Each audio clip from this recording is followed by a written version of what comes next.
It's race week. It's been a long old summer break, but we hope we've kept you going over it, and there's still been a fair bit to talk about. But the good news is we have a race to preview, the first of the double headers in Austria, along with all the usual shenanigans. My name is Harry Benjamin, Keith Heuwen and Pete McLaren here as always, and on the show this week we are indeed previewing all things Austria with Keith's Insider's Guide, Cal Crutchlow's return to racing action, a little bit on track limits perhaps as well, rider transfer gossip, it's still happening, there's some more news potentially with VR46 in the pipeline, your questions answered, and should MotoGP review the current technical freeze? So, as usual, a lot to get through. Let's get started. Keith, Pete, always a pleasure to see your faces on a Monday afternoon. Let's start with the big news, of course. Heavily speculated last week that Cal Crutchlow would be making a return to replace Franco Morbidelli for Petronas Yamaha. Keith, that has now been confirmed, and he will be back for both Austria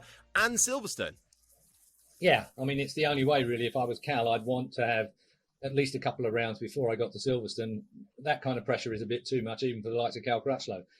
He's a tough guy, but having spent this much time off a bike, not in competition as well, that's a big ask to step back to this level of competition, the hotbed that is MotoGP. Everybody within thousandths of a second. It's going to be a tough ask for Cal. So 2 rounds at the Red Bull Ring is good for him. Moving on to Silverstone, where he's gone well before. He's on a bike that he likes. It's a bike that works well for him in the past. I can see something. I mean, I suppose the big and all the cynics and all your trolls and everyone else have already been on the case about, oh, he'll throw it up the road. Oh, I hope they've got big budget for damage and all the rest of it. Yeah, he probably will throw it up the road, because that's what happens when you're so close to the edge, when you are competitive and you still want it. If he throws it up the road, don't criticise him for that. That's what he's going to be. He's going to be trying to go as fast as he possibly can in the shortest possible time. That's a big deal when you're dealing with MotoGP and the kind of class that we're dealing with in that class. So it's good luck, Cal. Good to see you back, and glad you've got 3 rounds to re-establish yourself. Well, that's the thing, isn't it, Pete? He's got to re-establish himself a little bit, because although, you know, he was snapped up by Yamaha as a test rider pretty much straight away after he retired, and has had a testing schedule in place, but because of all the COVID restrictions and things like that, you know, he hasn't had the most amount of testing I think he would have liked. I think anybody coming in to then race would have liked, and especially I think the last bit of testing he did was pre-season testing. So he declined the offer to come in a little earlier on when they had Garrett Gerloff. So it's going to be a tough ask no matter what, especially for this first one. But what is doable? As you say, Harry, I mean, you know, he's been off the bike a long time. He's going to have to get up to speed with it. Also, let's remember he's on Morbidelli's bike, which is not the factory spec bike. It's you know, we've seen Morbidelli has been very vocal this year with some of the difficulties, especially top speed that this bike has. So, you know, I think Cal, realistically, he's going to need to learn about the bike again, the tyre allocation. It's going to help his test riding a lot. It's a bit similar with what we've been saying with Dani Pedrosa, who's also making his comeback this weekend. You know, they're both saying this is going to help their test riding duties a great deal. There's nothing like being out there in a race weekend with all, you know, all the pressure, everything going on. It's fine doing, let's say, a short run, 3 or 4 laps, coming into the pits, back out again. But when you have to put a big, long race together, that's when you really understand what you need from a bike. So I think, you know, it's going to help. It's what Cal needs. He needs time on the bike. You know, he recognizes he can't, as Keith said, he can't spend that long off the bike. You know, MotoGP, there's nothing like it. And you need to be on track. You know, you can't take a lot of time off and then think you can jump back on and everything will be as it was. So he will build up to it, but he's got 2 back-to-back races, 3 races, as we say. The one question mark is that Frankie's not due back until Misano. Well, that's 4 races. So we don't quite know what's going to happen at Aragon, which is the race after Silverstone and before Misano. So whether Cal might be persuaded to stay on, or do they have someone else in mind for that, we don't know. But yeah, I think it's great for Yamaha. I think it's great for MotoGP to have Cal back and Dani Pedrosa. It just adds something for this weekend, two big names. And yeah, looking forward to seeing him on track. Top 10s for both of them, in my view. I think the question is how much they want it. Cal will want it. There's no doubt in my mind about that. Dani, I don't know. He's a superb rider and he knows the KTM really, really well. And Red Bull Ring, likewise. It's a home track, isn't it, at the end of the day for the Austrians? So they're going to be going good. But of course, you know, they're still on the same bikes as they were on last year, effectively. The old technical freeze has done them no favours regarding that. But with that, you get a get out of jail free card, don't you? Really, if Cal doesn't perform quite as well as maybe some people would hope or expect, and he's on Morbidelli's old bike. Rah. So there's a nice instant little excuse line there for everyone to write about at the end of the first week. Expectations are going to be high for Cal, but you can't underline it enough, double underline how tough this class is. You don't come back, jump into that hotbed and be a top 5 finisher. It's virtually impossible. It can happen, of course. Weather depends and so on and so forth, but I just can't see it. Especially, as you've already said, that's not the fastest Yamaha out there. It's not the fastest motorbike out there. And we're about to hit one of the fastest tracks out there. You need to be able to drag that thing down that straight like a Ducati, like a KTM. Be interesting. I wonder what's in their minds. I wonder what they're thinking, their expectations. Be wonderful to know what Dani's thinking, or Cal for that matter, what their personal expectation is. If only we knew. Well, that's the thing I wanted to, excuse me, that's the thing I wanted to ask, actually, because, Team Principal Razlan Razali said, there are no real targets in place for Cal, especially. We're just going to see how he fares. And I know he obviously retired, but is there something in him that you think, if it goes particularly well, he gets the taste of it again? As you say, this year especially, it is ultra competitive. Nothing is quite like MotoGP. If things go well, do you think Cal might suddenly get a taste to try and maybe come back? No. Keith already completely shutting me down. No, I can't. He's a family man. He's done his bit. He's won Grand Prix. He's moved into an age bracket now where when you take a little bit of time off, you lose a bit of edge. There is no doubt about that. That is going to be happening as well. He will have struggled with not racing. That's a fact. Everyone does. Doesn't matter what level you're at. When you've dedicated your entire life since childhood, they're going as fast as you can, thinking in thousandths of a second throughout every minute of your life. Even when you sat still doing whatever you're doing, you're thinking about thousandths of a second and how you can trim things off here or be better at that or be better at this. That's the nature of any sportsman in any sport, particularly in power sports like ours. And that will have gone a little bit.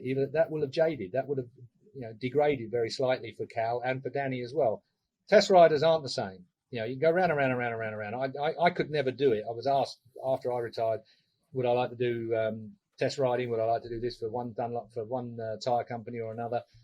And it would drive me insane. Trying to motivate yourself to push to the edge every single lap for 100 laps a day or whatever it might have been. Crazy stuff. I think Cal's done. I think he will relish this opportunity, and it will be like a test for him as well. It'll be something where he can test himself. He's a competitor.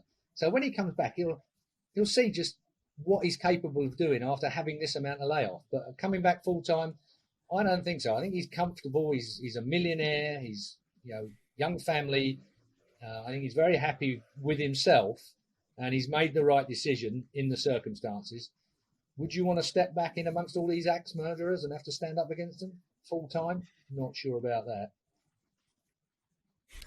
Not really, no.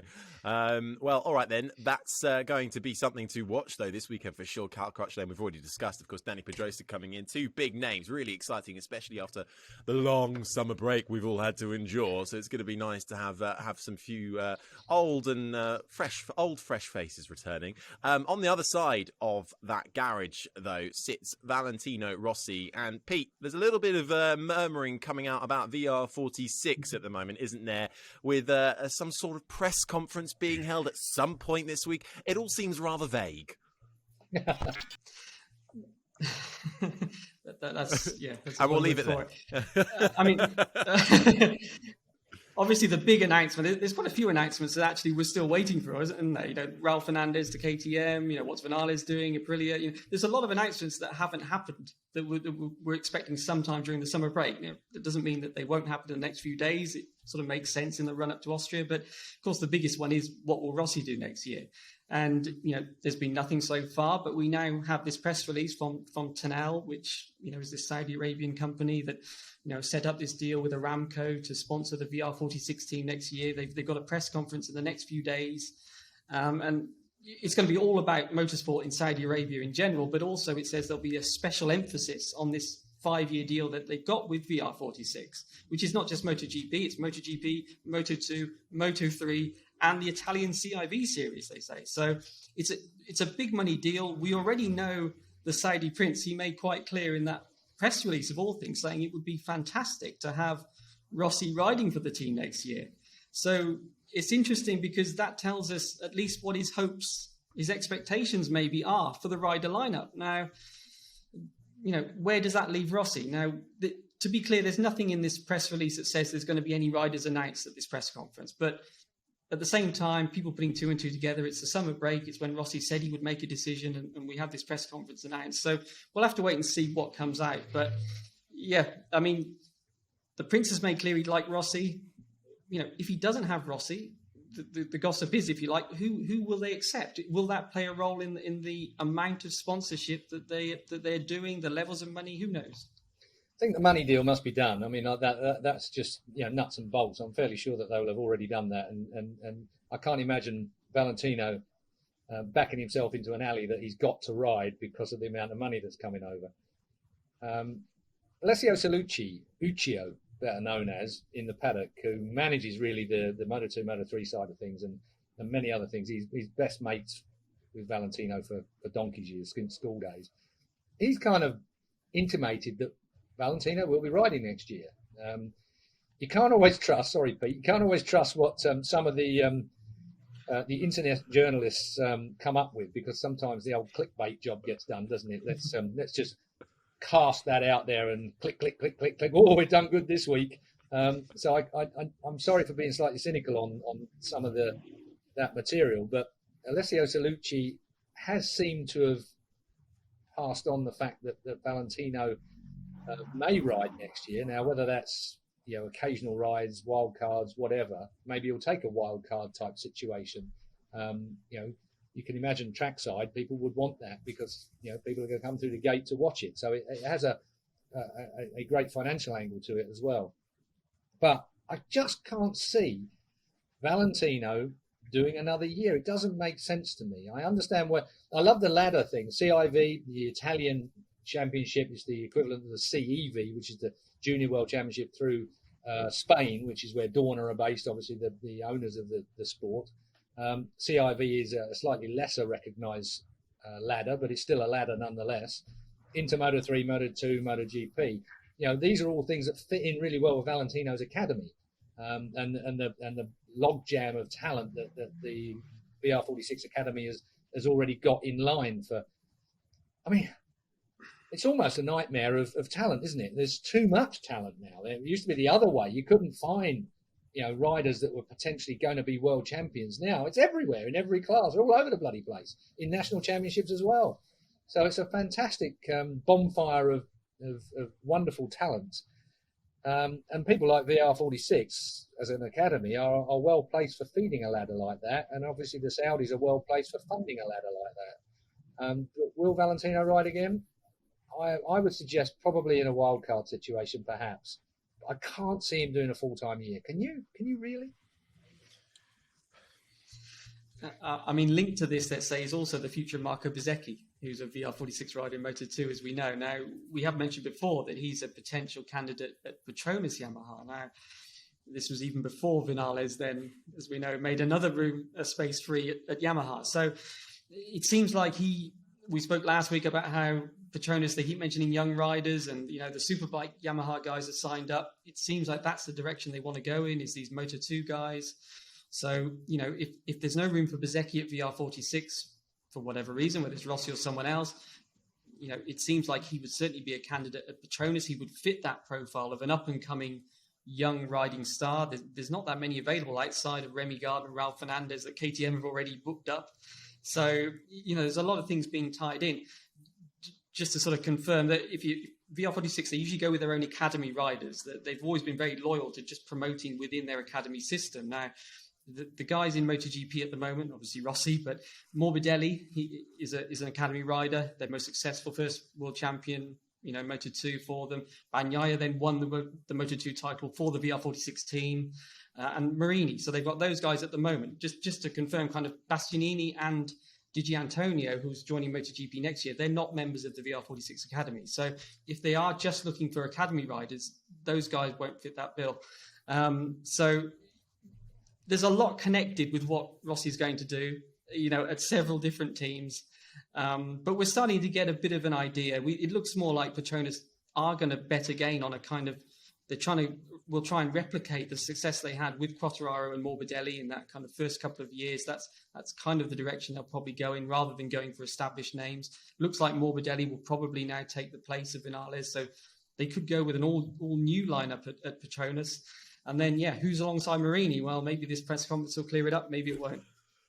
The other thing we've got to take into account as well is those guys are going to be party to what developments are going on for next year.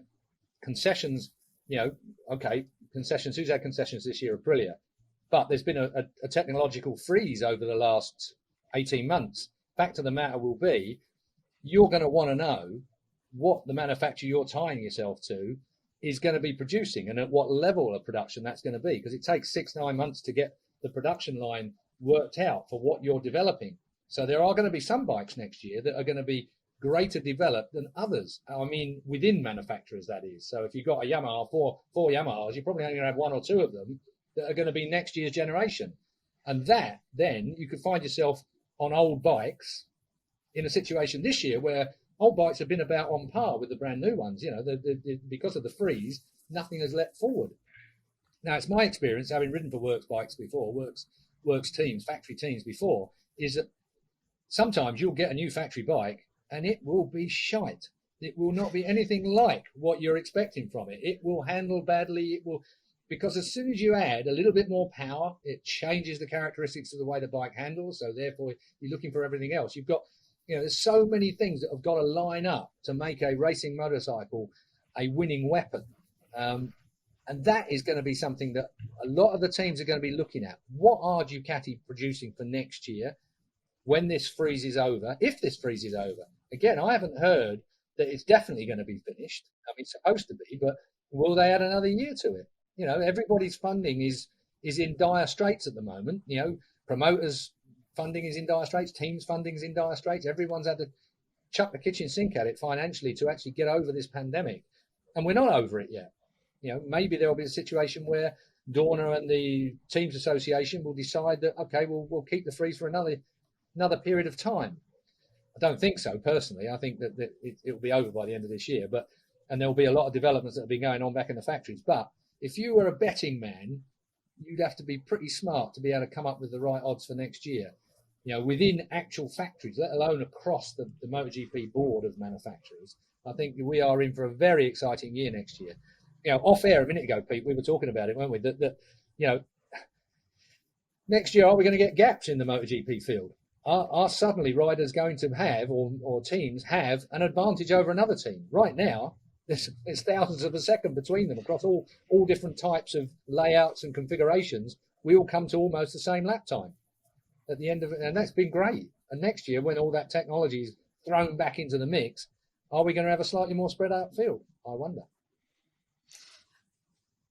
The situation, as you say, between year-old bikes and brand new bikes, that's going to be the big question mark, because a year-old bike next year will actually have an engine from the start of 2020, won't it? Because that was when the freeze started. So people will be finishing the end of the 2022 season with an engine that was frozen at the start of 2020 if they're not on the latest bike, if they're just on a one-year-old bike.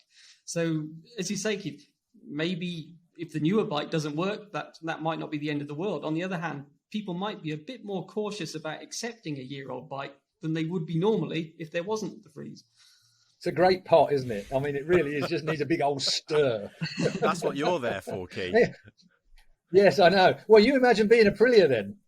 They've had concessions, so they've been able to develop their bike throughout all this time, and they've only just caught up. You imagine next year everyone's stepped forward. Poor old Aprilia, they might be having a bigger struggle than they've had recently, if you think about it. I wonder who's going to be. It's going to be interesting to see what happens with Aprilia as well, isn't it? What's the latest on the perfume salesman? How's he getting along? The man that Aprilia have been waiting for so long. Andrea Iannone. Is he coming back? Is anything happening? Have we heard any more from behind the scenes regarding him? I've seen lots of pictures of him with his girlfriends and various social events. And of course, his Instagram is like Instagram should be. Absolutely full of bling. I can't answer that question, Pete. I mean, unfortunately not. I mean, it seems like he's exhausted all of the the options for appeals. I mean, as far as we know, once this final decision was made with this ban, that seems to be it. And he didn't sell them. He didn't give them all perfume then, and try to get them round on that particular. Stick to the Instagram. What a waste of talent! What a waste of talent! Nate. Absolutely, there was a man capable of winning a world title. He had that basic talent. Anyway, we move away from the current thing. Well, it's just me being mischievous over Nick. Well, actually, I just wanted to... we're sort of darting all over the place a little bit because you brought us up to speed with the technical freeze. But I wanted to go back ever so slightly on something you said about the influx of talent that we have coming through at the moment, which is it's amazing, really. Look at we've spoken so much about the ladder KTM have created as well, and obviously with VR46 we mentioned there. Is there a danger that there's going to be a few that fall by the wayside?